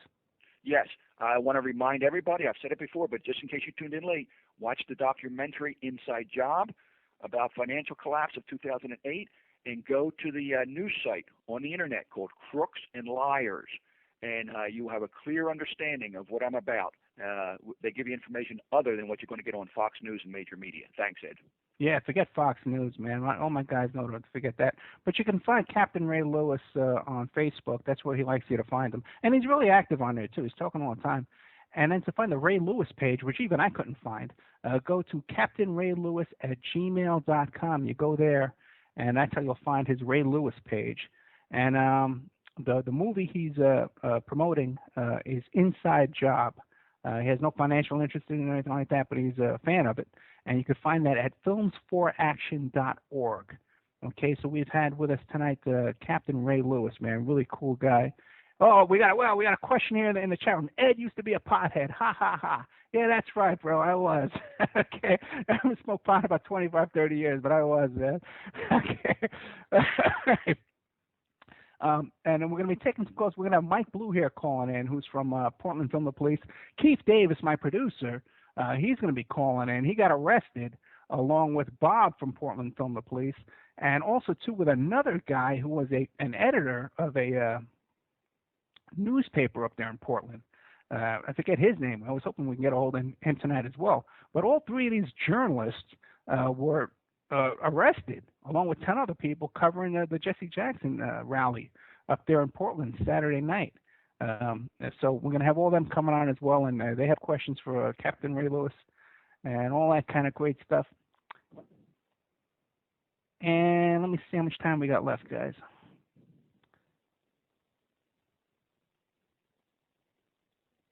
Break? Yeah, let's take a break. Okay, hey Z, thank you. Awake, thank you. And 1800 and Shazaz, thank you all, guys. We'll see you next week.